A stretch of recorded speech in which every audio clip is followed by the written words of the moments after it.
योंगफाई झरने से नीचे गिर जाता है और वो एक लड़की के ऊपर आ गिरता है, जिसके बाद वो लड़की अपनी एनर्जी से उसे उठाकर बाहर फेंक देती है और फिर वो बाहर आकर एक कपड़ा अपने चारों तरफ लपेट लेती है और फिर उसे गुस्से से देखकर कहती है कि कौन हो तुम।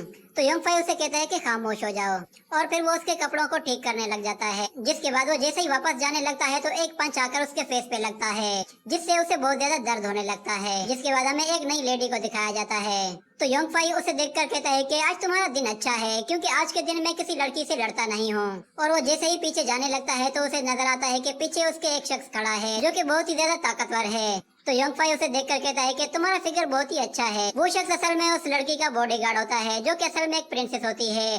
तो वो प्रिंसेस अपने बॉडीगार्ड से कहती है कि इसे मार मार के इसकी हड्डी पसली एक कर दो। तो योंगफाई कहता है कि रुको, मैं कुछ कहना चाहता हूँ, मगर वो बॉडीगार्ड उसकी बात नहीं सुनता और वो उसे उठाकर जमीन में पटक देता है और फिर उसे उठाकर दूर फेंक देता है और फिर उसके पीछे जाता है और उसे एक जोरदार पंच मारता है। तो योंगफाई उस पंच को रोकने की कोशिश करता है, मगर वो बॉडीगार्ड उसे पीछे धकेल दे जाता है और फिर उसे जोर से पुश करके नीचे गिरा देता है। तो योंगफाई नीचे एक पत्थर से आकर टकराता है और फिर खड़े होकर कहता है कि ये तो एक ओरिएंटल वॉरियर है, मेरी शुरुआत बिल्कुल भी अच्छी नहीं हुई। इतने में वो बॉडीगार्ड फिर से उस पे हमला करने के लिए आ जाता है, मगर योंगफाई किसी तरह डॉज कर लेता है, मगर वो भी उसका पीछे छोड़ने वाला नहीं था, वो उसके पीछे ही पड़ जाता है।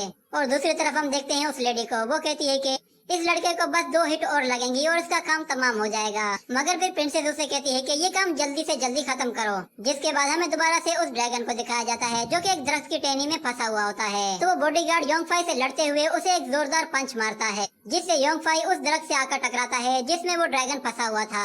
तो योंगफाई के दरख्त से टकराने की वजह से वो ड्रैगन उस टहनी से छूट जाता है और वापस से योंगफाई के ऊपर आकर गिरता है। जिसके बाद वहाँ पर वही लेडी दोबारा आ जाती है और बॉडीगार्ड से कहती है कि अब इसे मुझे हैंडल करने दो।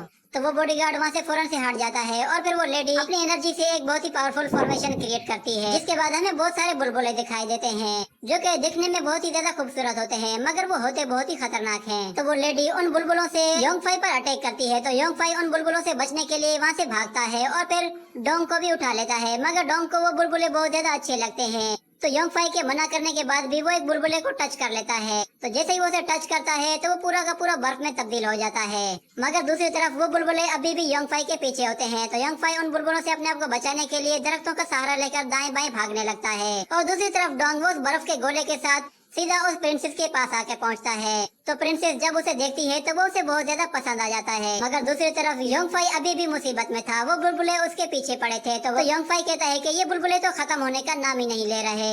तो वो उन बुलबुलों से अपनी जान छुड़ाने के लिए उन पर अपनी एनर्जी से अटैक करता है। तो इस अटैक से उन बुलबुलों को कुछ खास फर्क नहीं पड़ता, मगर योंगफाई को दिखाई देता है कि वो बुलबुले जैसे ही दूसरे बुलबुलों से टकराते हैं तो वो बर्फ बन जाते हैं। तो ये देखकर उसके दिमाग में एक आइडिया आता है। तो वो आगे भागने के बजाय सीधा उन बुलबुलों की तरफ वापस आता है और उन बुलबुलों में से एक बुलबुला अपने पास रख लेता है और सीधा उस बॉडीगार्ड की तरफ भागते हुए आता है। तो वो बॉडीगार्ड एक दरख्त उठाकर उसकी तरफ फेंकता है, मगर योंगफाई उसे आसानी से डॉज कर लेता है और फिर उसके बराबर से होते हुए गुजरता है।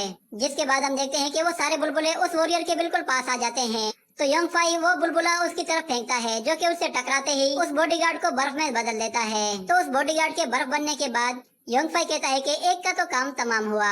तो प्रिंसेस उसे देखकर कहती है कि मैंने तो सोचा भी नहीं था कि तुम एक चोर भी हो सकते हो। तो वो लेडी प्रिंसेस से कहती है कि मुझे इससे निपटने दे, मगर प्रिंसेस उससे कहती है कि तुम यहाँ से चले जाओ, इससे मैं खुद ही निपटूंगी, इससे लड़ने में बहुत ही मजा आने वाला है। तो ये कहने के बाद ये एपिसोड भी यहीं पर खत्म हो जाता है।